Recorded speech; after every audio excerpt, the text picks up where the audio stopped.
Hello beloved souls, thank you for tuning into the Spiritual Podcasts channel. This channel is all about good vibes, positive energy, and meaningful conversations. To keep this space welcoming for everyone, we kindly ask that comments stay respectful, kind, and in the spirit of the content shared here.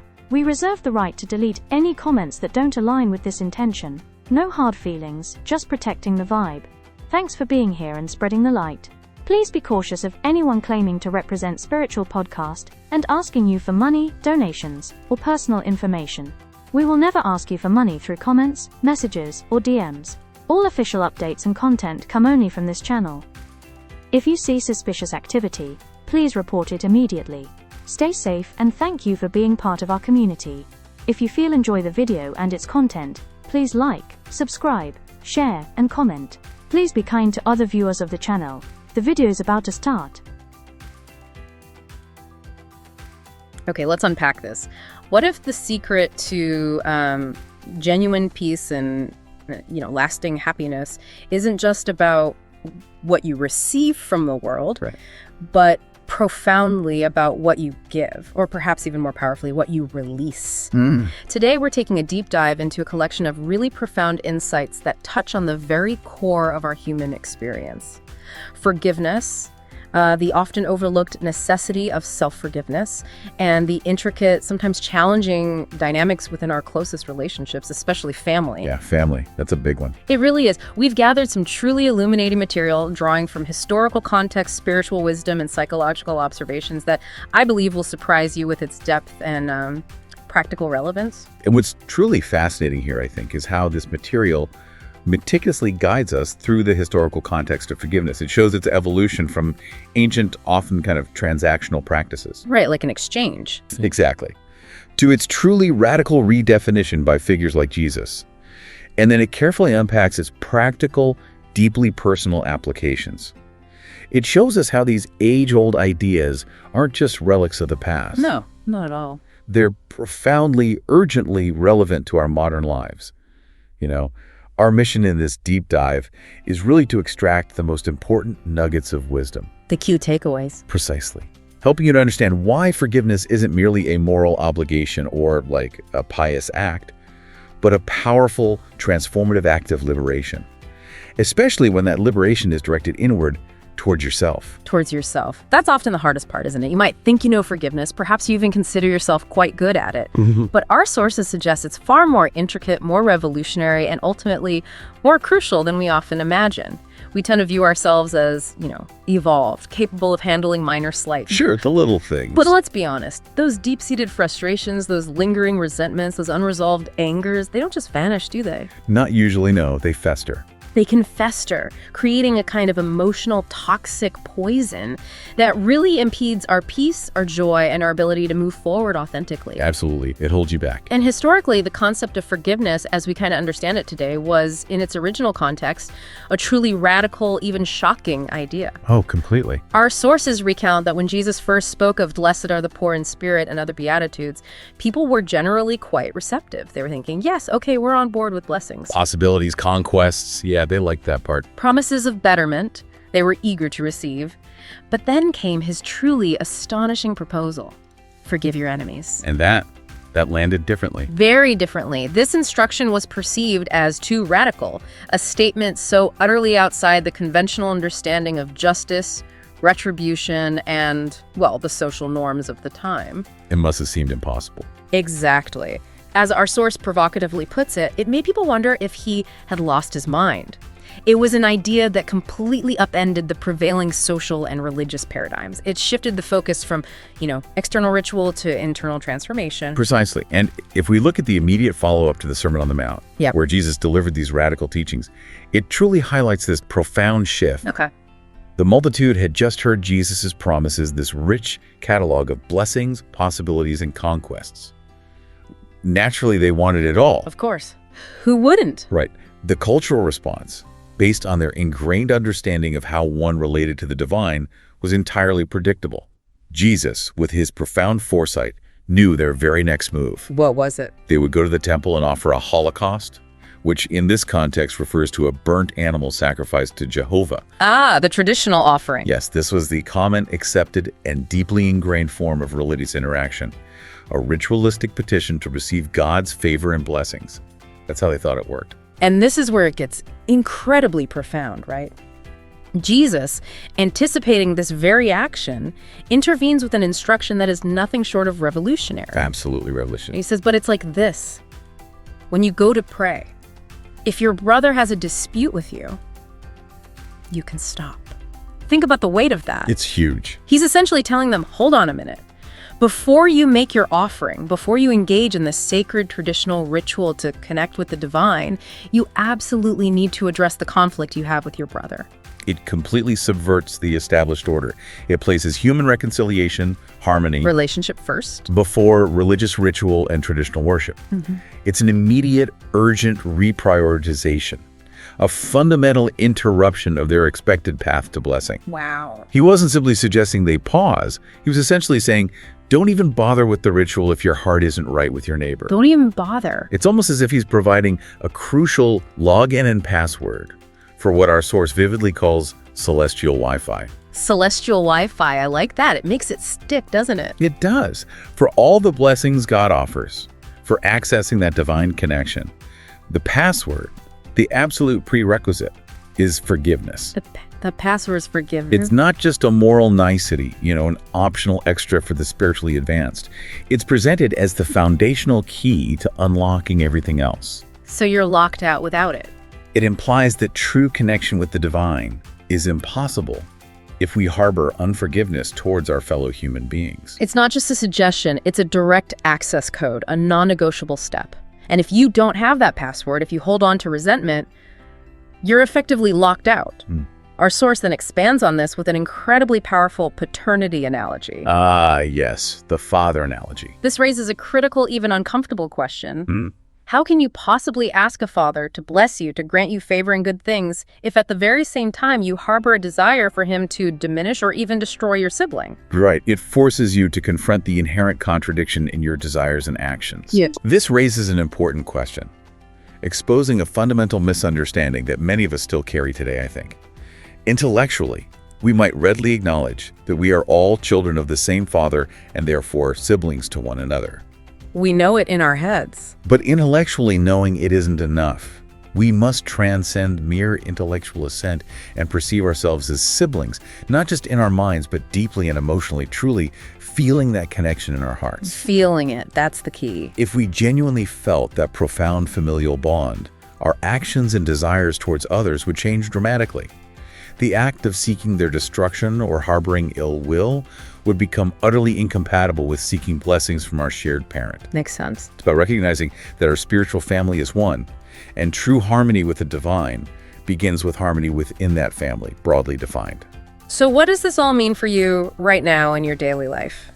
Jesus set forgiveness as a direct precondition to connecting with the divine, to accessing those promised blessings. He made it abundantly clear that our relationships with others are not separate from, but intimately and inextricably intertwined with our relationship with what we perceive as God or the divine.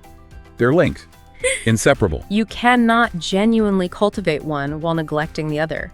It's a profound, challenging, intertwining, demanding a holistic approach to spiritual and personal well-being.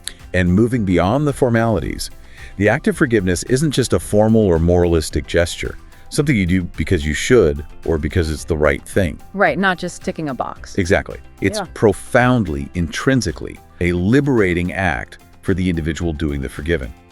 The material emphasizes a crucial insight. Forgiveness benefits the one who forgives more than the one who is forgiven. That's huge. Say that again. Forgiveness benefits the one who forgives more than the one who is forgiven. This is a cornerstone of understanding its power. It's fundamentally about releasing the toxic poison of grudges, resentments, and unresolved anger that build up within us. Think of it. This internal venom impedes our peace, our happiness, our health, our ability to move forward. Like it really does weigh you down. When you choose to forgive, you're not doing a favor for the other person, who may not even be aware or care. Instead, you are doing a profound, life-altering service to yourself, To yourself. clearing the path for your own progress and inner tranquility. You acknowledge what happened, but you make a conscious decision that you will not let that past hurt continue to poison your present or future. It's a powerful act of self-care. It's so true, isn't it? Holding on to anger and resentment often hurts us far more than it ever hurts the person we're angry with.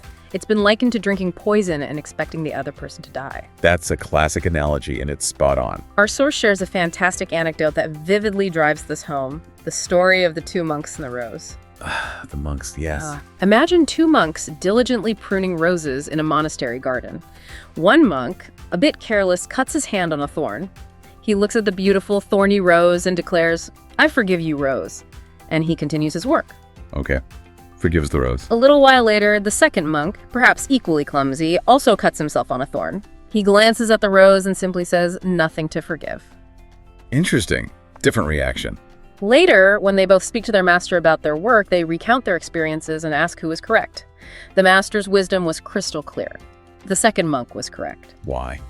The rose is neutral. It didn't possess any intention to cut anyone. You cut yourself on the rose due to your own imprudence, your own lack of awareness, your own carelessness. The rose didn't reach out and cut you. Ah, I see. This anecdote brilliantly illustrates a profound shift in perspective.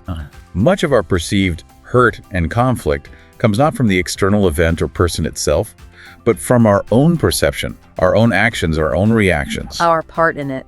Exactly. The rose simply is. Its thorns are an inherent part of its nature. Our interaction with it and the resulting injury is a direct consequence of our own engagement and choices. Right. This reinterpretation of conflict invites us to look inward, to understand our own role, however unintentional, in the experience of pain.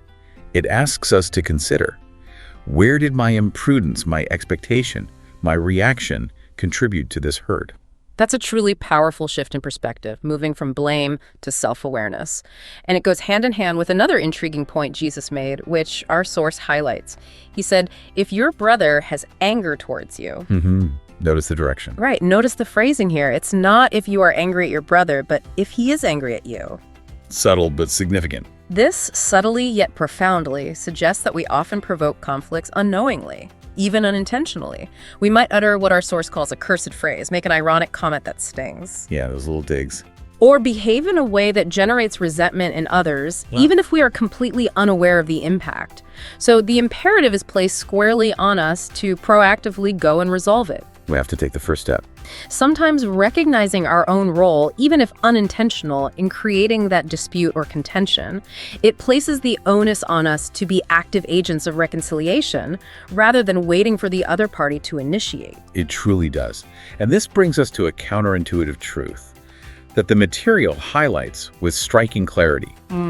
It takes immense discipline for things to go wrong.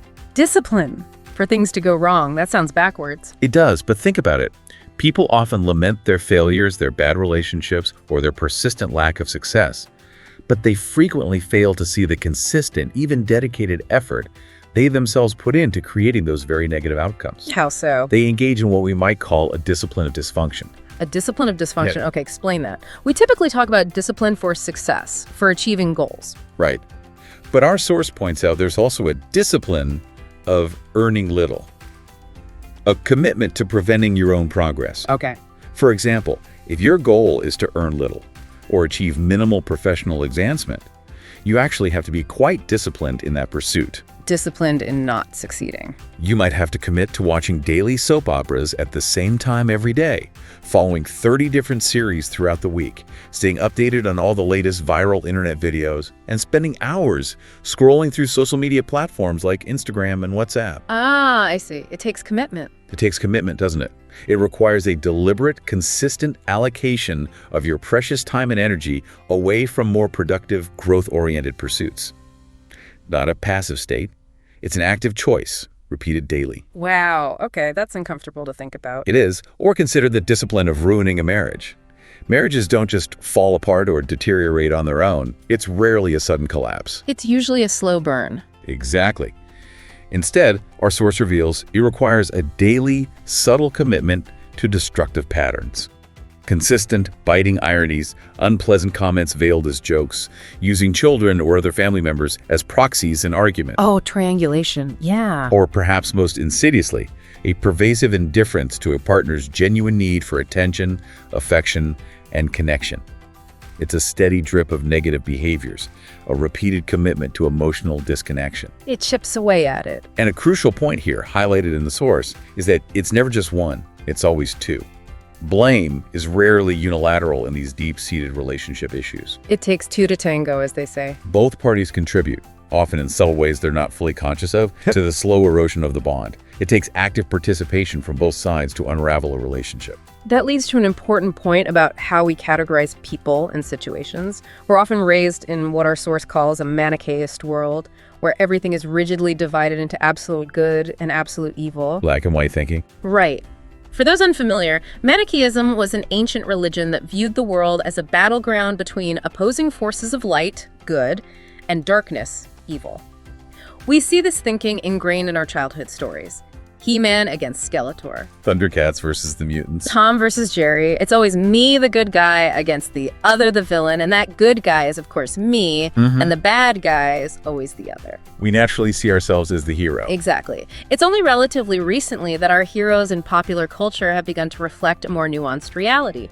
Batman and Superman battling each other in their flawed humanity, or Iron Man's distinct narcissism. These are heroes with complex human flaws. More gray areas. More relatable. Making them more relatable, more ambiguous, and ultimately more real. This raises an important question for you to consider. When we apply this Manichaeist, black and white thinking to our real-world relationships, particularly when things go wrong, it fundamentally prevents us from truly understanding, empathizing, or forgiving. Because if they're just evil. Right. If one person is inherently good and the other inherently evil, then reconciliation becomes impossible because there's no common ground, no shared humanity. When we start to see ourselves and others as flawed, complex individuals, a mix of good intentions and imperfect execution, light and shadow, rather than strictly good or evil. Then there's space for understanding. Exactly. We open the door to genuine understanding and, ultimately, to forgiveness. The source stresses that we cannot truly judge in these situations. We must be willing to initiate the move toward reconciliation, regardless of the perceived dispute or who we initially believe is at fault. Take responsibility for initiating. It's about recognizing the inherent humanity and complexity in everyone, including ourselves, and moving beyond simplistic labels. Now, we've talked about forgiving others and how profoundly challenging that can be, but our sources expand the scope of forgiveness even further. We often need to forgive groups or institutions. Maybe you harbor anger at a religion, a specific church, or even a past employer. Generalized resentment, yeah. Feeling a generalized resentment that drags you down. But there's one person we commonly find hardest to forgive, the one we are, ironically, extremely demanding of. Ourselves. Ourselves. This is where it gets deeply insightful. We are indeed extremely demanding of ourselves, constantly pursuing a perfection that, frankly, only God possesses. An impossible standard. This relentless, often unconscious pursuit of an unattainable ideal is a profound source of immense unhappiness for so many people. We expect an unyielding constancy from ourselves that we simply don't have. We beat ourselves up. We do. Our source highlights a key distinction. God, as described in texts like Psalm 100, is portrayed as unchanging, faithful, eternally good. His steadfast love endures forever. His faithfulness continues through all generations. Right. We as humans are dynamic. We oscillate. We are imperfect. We make mistakes. We grow. We learn. We falter. And we rise again. To hold ourselves to a divine standard of unwavering perfection is to condemn ourselves to perpetual self-condemnation. A constant state of feeling not good enough. Exactly. It's an exhausting and self-defeating cycle. And sometimes, this self-imposed, unrealistic demand for perfection tragically spills over into how we view others, too. Our source mentions what it calls the exclusive child fallacy. Ah, yes. The sense of spiritual ownership. This is where individuals or groups mistakenly believe they exclusively have God, or that their particular faith or ideology owns the divine truth. They then use this as justification to destroy or dismiss others who they perceive don't share their particular narrow relationship with the divine. It's a form of spiritual arrogance, really. It completely misses the point of universal love, compassion, and acceptance, creating division where there should be unity. Exactly. Jesus, in stark contrast, doesn't belong to one group or faction. He is presented as the indelible patrimony of humanity, a universal figure of reconciliation and love. Patrimony of humanity, I like that. The Gospels consistently portray reconciliation, not just reconciliation with God or with others, but crucially, with oneself. With oneself, there it is again. This is a deep dive into radical self-acceptance, recognizing that our flaws, our mistakes, our moments of oscillation are not signs of weakness or unworthiness, but simply part of the human experience. Just being human. Divine love, and therefore our own capacity for self-love, embraces us fully as we are, not as we should be or wish we were. Forgiveness, then, must courageously extend to our own imperfections, our past missteps, and our deeply held regrets. Letting go of self-judgment. It's about letting go of the burden of self-judgment and embracing your authentic, imperfect self. Shifting gears now, but staying profoundly connected to the theme of deep-seated emotional baggage and the roots of our challenges, let's talk about family dynamics. Okay, the family unit. Our source asserts that the family is often where our deepest grudges reside, what we might call a true hotspot of deep-seated resentment. So true. We project illusions of perfection onto our parents, expecting them to be flawless, creating many demands they often cannot, and perhaps were never meant to, fulfill. This is a powerful observation, and it leads to a profound psychological effect we see playing out, the repetition of patterns. Oh, definitely. We often find ourselves, sometimes to our dismay and surprise, acting uncannily like our parents. Even when we swore we wouldn't. Exactly. This isn't necessarily to justify their past actions, but it often serves as a subconscious way to understand them, to metaphorically walk in their shoes and comprehend the choices they made, the burdens they carried. Trying to make sense of it. As our source points out, Elis Regina's poignant Brazilian song, Como Nossos Pais, like our parents, captures this cyclical realization perfectly. The moment we recognize that despite our efforts to be different, we still carry so much of their legacy, their habits, their ways of responding to the world. It's a powerful generational echo, isn't it? We might spend years blaming our parents for everything that went wrong, yet often we end up replicating their patterns. Proving the adage that children are like wet cement, whatever falls on them makes an impression. Yeah. Our source powerfully encourages empathy for these parental journeys, reminding us that there's often a deeper, more complex context to their actions than we initially perceive. Absolutely. Context is key. Take the archetypal distant father, for example. He might have been emotionally cold, seemingly unavailable. Right. Struggled to express affection. Yet, he still fulfilled a crucial role, often out of his own challenges. Perhaps, as our source suggests, he didn't have and had to struggle to have to give, meaning he lacked emotional resources or was under immense pressure. And what little he could give was born of great effort. Exactly.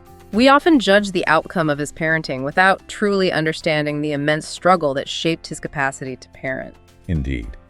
And the profound concept of the debt of life is another compelling idea our source presents. Even if we experienced abandonment, neglect, or perceived a lack of love, which many do, the sheer, undeniable gift of life itself creates an unpayable debt. To harbor hatred for your father, for instance, means paradoxically hating 50% of yourself, given your shared genetic code. Wow, hating half of yourself. Our parents, in their own ways, often paved a dirt road for their children, enduring immense hardships and making difficult, often self-sacrificing choices, specifically so that their children's lives would be easier, smoother, more replete with opportunity. We stand on their shoulders, really. We rarely, if ever, truly appreciate the hardness of the choices they made that laid the foundation for our own smoother journey. They were often victims of their own circumstances rather than villains by intent. Victims, not villains. That's a shift. Imagine for a moment a single parent working long, grueling hours for minimum wage, enduring daily humiliations, taking lengthy, exhausting commutes, and then seeking some form of anesthesia, perhaps alcohol, or a distraction simply to cope. Just to get through the day. Or consider a distant mother of 15 children who may have simply been overwhelmed, utterly depleted by the sheer physical and emotional demands. These individuals are often victims of their own circumstances, constrained by their times and resources, not inherently bad people. Understanding that context changes everything. It can be a powerful step toward forgiveness and acceptance. And this often leads to a vicious cycle, what our source terms the cycle of unmet needs or the Carenta's cycle. The unmet needs. Our unmet childhood needs, perhaps never receiving a consistent good night or lacking consistent emotional validation, can create deep emotional deficits that we carry into adulthood. We bring them into our relationships. Exactly. We then unconsciously project those unmet needs onto our romantic relationships, demanding that a spouse magically become the missing parent, healer, or source of unconditional affirmation that we never received. Setting them up to fail, really. This creates impossible expectations, burdening our partners, and often leading to the failure of those relationships. We might even find ourselves marrying someone exactly like our father or mother, only to be dismayed and hurt by the repetition of those old, unfulfilled patterns. What's especially insightful here is to look at the Decalogue, the 10 Commandments, through this very lens. Honor your father and mother stands out among them. How so? Most commandments are prohibitive, saying, thou shalt not, do not kill, do not steal, do not lie. But this one is an active, positive command to do something, to actively honor. It's an action. And uniquely, it comes with a remarkable bonus, a promise that your days will be added on the earth that God gave you. Longevity connected to honoring parents. It underscores the fundamental, almost existential importance of this relationship, not just for familial harmony or moral rectitude, but for our own well-being, our sense of rootedness, and even our longevity. It suggests a profound connection between respecting our origins and our own flourishing. Our source provides a truly eye-opening anecdote that beautifully illustrates this very point. It recounts the story of a former student. Harvard MBA student. That's the one. Brilliant individual, Harvard MBA, who complained bitterly about his ignorant, crude father. The father, with only a high school education, ran the family business, but wouldn't let him show his potential. The student felt stifled, undervalued. Convinced he knew better, the professor's challenge to him was stark, cutting through his academic arrogance. What did your father have at 30? Ooh, good question. The student, after a moment, had to admit that his father, at that age, already had a thriving company with many employees and was himself a father. Then the professor delivered the crucial follow-up. What do you have at 30? Uh-oh. The implication being perhaps just a newspaper stand, a metaphor for having achieved far less independently than his father had. Wow. That story delivers a truly powerful humility lesson. The student received his prestigious Harvard education because of his father's sacrifices. Because his father paved that road. Because his father paved that difficult dirt road for him during hardships so his son could have opportunities. Without humility, this student would only inherit a business, potentially running it into the ground because he wouldn't value its hard-won foundations or the wisdom that built it. He'd lack the street smarts. But with humility, with a genuine respect for his father's journey and practical knowledge, he could receive true wisdom. The wisdom of experience, of hard work, of building something from the ground up, which is far more important and lasting than any diploma or degree. The wisdom of life itself. Exactly. It makes me think of the phone holding analogy our source uses, which is very relatable. The older generation, who might hold a smartphone with 2 fingers, navigating the touchscreen perhaps a bit clumsily or slowly. Yeah, tapping carefully. Are often the very ones who pay for the 3G, the Netflix, the high-speed Wi-Fi that the younger generations use with effortless grace and intuitive ease. Who then is truly the dummy in this scenario? Good point.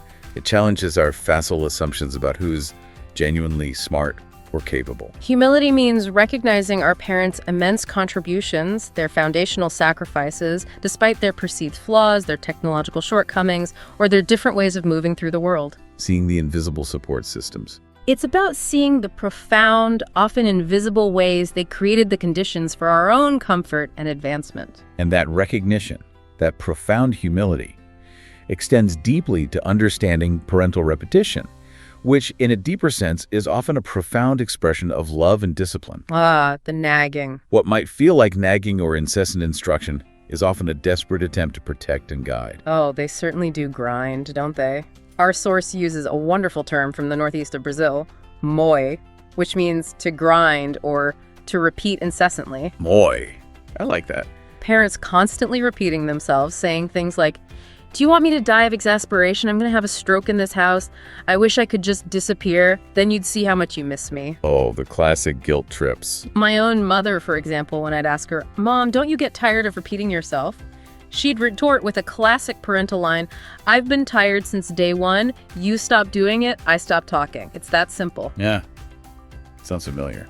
It feels annoying, even infuriating in the moment, but there's a deep protective truth beneath that moi. There is, and it brings to mind a profound lesson shared in the source about the critical importance of respect before love. Respect before love, how does that work? When the speaker, as a spirited 16-year-old, wanted to go to a concert, his mother, with unwavering resolve, forbade it, declaring, "My house, my rules. While you live under my roof, you abide by my decisions." Standard parent line. He, with typical teenage bravado, jokingly retorted, "When this is over, you'll still want to be loved." Her response, however, was powerful, insightful, and utterly disarming. What did she say? "Who told you I need your love? I love you. Whether you love me is your choice, and that's on you. But I don't need your love. What I will absolutely not give up is your respect." Wow. That's a mic drop moment right there. It completely flips the script on what we often think parents should be seeking from their children. It really does. It's a profound reordering of priorities. It absolutely does. And the deeper insight here is that love, especially true, enduring love, is a sophisticated feeling, a complex emotion that is built on a foundational layer of respect. Respect comes first. Parents in the past, through their consistent discipline, their clear boundaries, and their firm, unwavering expectations, demanded respect from their children. And by doing so, by establishing that framework of respect, they often earned their children's love. A love built on security. A love that grew from a place of security and clear guidance. Today, parents sometimes make the mistake of seeking love first, often by trying to be their child's friend, avoiding conflict, or constantly trying to please. Trying to be liked. In this pursuit of immediate affection, they often lose both the respect and, ultimately, the deeper, more enduring love that comes from being a strong, guiding figure. This lesson highlights that sometimes what feels like harshness or strictness is actually a deeper form of care. Ensuring well-being and character. Ensuring the child's well-being, their character development, and their ability to navigate the world. It's just like the airplane safety briefing analogy. It's repetitive, we've all heard it 1,000 times, and it can feel annoying when all you want to do is settle in. Tune it out. But those safety warnings are absolutely vital for survival. And there's that one critical rule that always gives pause. First put your mask on yourself, then your child. So counterintuitive. It's incredibly counterintuitive, isn't it? Our primal instinct is to protect our children first, to sacrifice ourselves. But the experts know that parents who instinctively put masks on their children first often lose consciousness themselves. And then can't help anyone. Unable to help, leaving their children without a protector. It's a divine hierarchy, a necessary act of self-preservation, not selfishness, to ensure the survival and well-being of all. Exactly. This harkens back to unspoken rules and hierarchies that were common in childhoods of previous generations. Think about it. The best parts of the chicken. Oh yeah, the chicken piece. The most sought-after portions often went to the parents, not the children.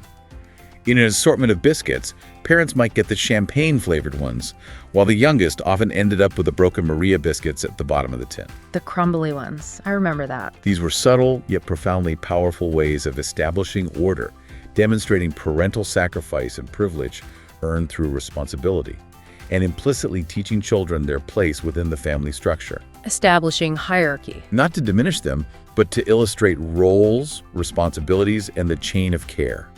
These unspoken rules established a healthy, if sometimes uncomfortably strict, hierarchy.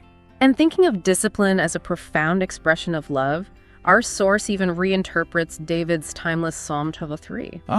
The shepherd psalm. David famously describes God as a shepherd, leading him to green pastures and still waters, places of peace and nourishment. But then he says something that often sounds contradictory. Your rod and your staff, they comfort me. Comfort from a rod and staff. You read that and you think, how can a rod, a tool for correction, and a staff, a tool for guidance, possibly bring comfort? It seems like an oxymoron. The shepherd's tools are not for abuse, but for protection and precise guidance. The rod is used to fend off predators, wolves, lions, keeping the sheep safe from external threats. Protection, okay. The staff, with its crook, is used to gently, yet firmly, pull a sheep back from the precipice, from danger, from straying off the path into harm's way. Guiding them back. It's discipline in its purest, most loving form, designed to keep the flock safe, protected, and on the right path, even when they don't understand the intervention.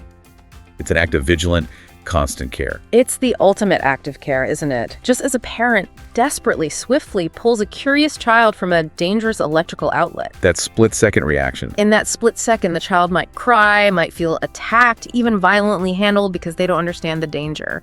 But ultimately, the parent is saving them from immense harm, from potentially deadly injury. That moment of perceived aggression is love. That moment of perceived aggression or harshness is, in fact, an act of profound, life-saving love. The child's tears are a misunderstanding of a loving, necessary intervention.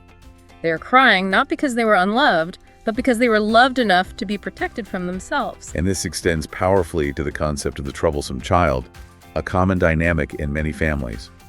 Parents often appear to focus more attention, more energy, more of that rod and staff on the troublesome child. The squeaky wheel gets the grease. It's not because they love the other children less or because they favor the one causing problems.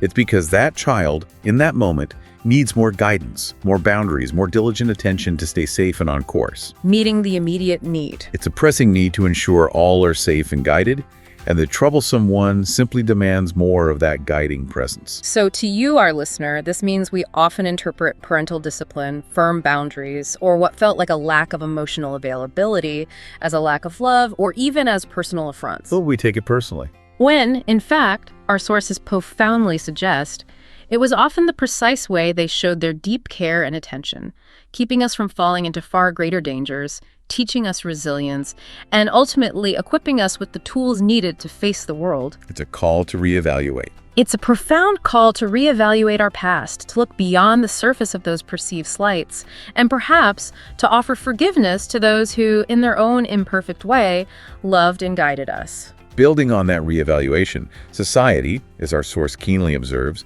often orchestrates and manufactures a deep, pervasive sense of insecurity within us. Oh, absolutely. We live in a world where, tragically, most people don't love themselves. They walk around feeling less than, ugly, dumb, incapable, or unworthy. That feeling of not enough. This isn't an accidental byproduct of modern life. It's a deliberate, insidious construct designed to keep us perpetually dissatisfied. It's a clever, often insidious commercial discourse, isn't it? This feeling of inadequacy is intentionally created to make us feel insufficient, to highlight our perceived flaws. And then sell us the solution. And then, conveniently, to sell us products or services designed to compensate for those manufactured deficiencies. Think of the models we see everywhere, the perfectly sculpted, muscular men in underwear ads. Or the flawless Giselle in lingerie commercials. Right. With airbrushed skin and unattainable physiques, we look at them, then we look at ourselves, and we laugh because we recognize the unattainable ideal and how it makes us feel, well, not quite good enough. Not quite complete. And then subtly, we buy the product, hoping for even a sliver of connection to that ideal to bridge that self-perceived gap. And the tragic irony is, the very perfect people we strive to emulate, the celebrities, the influencers, the icons of beauty and success, often live lives that are ultimately characterized by nothingness, emptiness, or heartbreakingly, even end in suicide. They achieve everything we are told to desire. The fame, the fortune, the adulation, the perfect image, only to find it empty, hollow, devoid of true meaning. While we keep chasing it? Meanwhile, we, the mere mortals, keep striving relentlessly for that very same empty ideal, believing it will finally bring us happiness, fulfillment, and self-worth. It's a tragic, self-perpetuating paradox that society constantly feeds. And this vulnerability is particularly acute and devastating in youth. A single pimple, a bad haircut, or the relentless comparison of oneself to others at a party on social media. Oh, social media comparison. Brutal. These seemingly small, perceived flaws can, in that moment, feel like they could destroy your life. These minor imperfections become monumental, consuming our entire sense of self-worth because society has conditioned us to chase an impossible standard. The external gaze becomes the internal judge. And we become our harshest critics. The consequence of this pervasive low self-worth is profound and far-reaching. If we fundamentally don't believe we deserve it, if we don't truly feel worthy of goodness, success, or love, we simply cannot access what God or the universe offers us. We block our own blessings. We become the greatest impediment to our own blessings. We unconsciously block our own good. Therefore, it is imperative that we learn to accept ourselves as we are, flaws and all. Recognizing our inherent worth. Recognizing that our inherent worth is not dependent on external validation, unattainable perfection, or the fleeting approval of others. Our worth is intrinsic. Our sources offer powerful biblical examples that vividly illustrate this imperative of self-worth. Individuals who, despite their circumstances, believed they were worthy. Take Zacchaeus, for instance. Zacchaeus the tax collector. He was a despised tax collector, hated by his own people for collaborating with the Roman occupiers, seen as a traitor. He was also a short man, likely physically disadvantaged in crowds. Lots of reasons to feel unworthy. Yet when Jesus came to town, Zacchaeus didn't let his social standing, his physical stature, or the judgment of others stop him. He actively sought to see Jesus, climbing a sycamore tree to get a better view. He took action. He found a way. He chose to find an alternative, to literally elevate himself to see. He didn't just passively wait or let his limitations define him.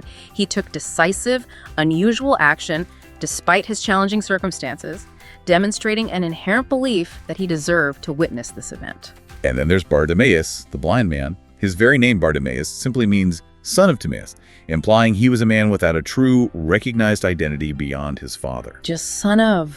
He was an invisible person, one of many marginalized figures, officially registered to beg. Roman society, the source notes, even required beggars to have a license, a designated cape that identified them. A begging permit, essentially. But Bartimaeus made a series of proactive, bold steps that set him apart. He positioned himself precisely where Jesus would pass. He cried out, not timidly, but with powerful conviction, "Jesus, Son of David." He made himself heard. He refused to be silenced by those who tried to shush him, to keep him in his place. He persisted with unwavering determination. And then, when Jesus called him, Bartimaeus made a truly symbolic and courageous gesture. He let go of his cape. Threw off the cape. This wasn't just a discarded piece of cloth. It was his official registration, his identity as a beggar, his very means of survival and social definition. It was a point of no return. A total commitment. A decision made without hesitation, a complete shedding of his old identity and reliance on external systems. He was literally and figuratively stepping into the unknown, trusting completely in the possibility of a new future. And Jesus' next question is profoundly telling. What do you want? Right. Why ask a blind man what he wants? Isn't it obvious? Because Jesus needed to know, Bartimaeus truly understood what he was asking for. That his desire wasn't merely a superficial wish for comfort, but a deep, transformative yearning. Not just wanting to be rich or something. Exactly. Many, the source suggests, live off their illness, preferring the familiar comfort and attention that comes with a victim role, clinging to the known suffering, rather than embracing the terrifying uncertainty and responsibility that comes with healing. They're not ready to let go of the identity. They might say they want healing, but deep down, they're not ready to give up the secondary gains of their illness. But Bartimaeus' answer was clear, direct, and powerful. I want to see. I want to see. Our source interprets this as more than just physical sight.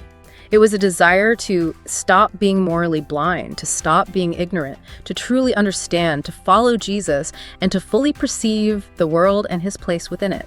A deeper kind of seeing. He received healing, our source argues, precisely because he felt worthy. He believed he deserved it. He acted on that conviction, and that profound self-worth unlocked his miracle. His inner belief made the external transformation possible. This all boils down to a fundamental and ever-present choice that you face every single day. Who do you listen to? Which voice gets the volume turned up? The world, through its relentless advertising, its social media comparisons, its impossible standards, constantly tells you you're worth nothing, that you're not good enough unless you buy this, look like that, or achieve some external fleeting success. The noise of inadequacy. But God, or your deepest inner sense of divine worth, quietly, steadfastly, says, I like you. Just as you are enough. That quiet, steady voice. Your choice of who to listen to, which voice you amplify within your mind, ultimately determines who you will become, the incapable individual constantly seeking external validation, or the competent person who recognizes their inherent power and profound worth. Regardless of external circumstances.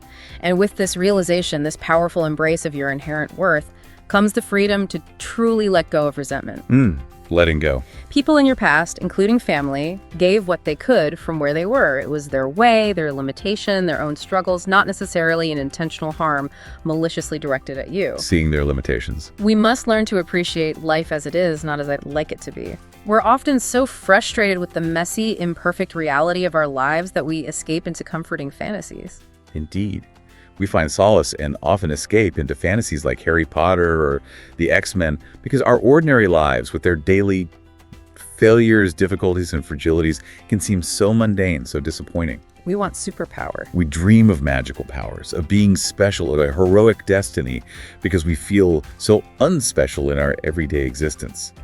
But the profound truth, the source suggests, is that real superpowers exist within us. They're already there. They are a gift from the divine, inherent to our being if we only allow them to manifest. We don't need to be Harry Potter or Jean Grey. We can find that extraordinary power, that inner magic, within our ordinary, authentic lives.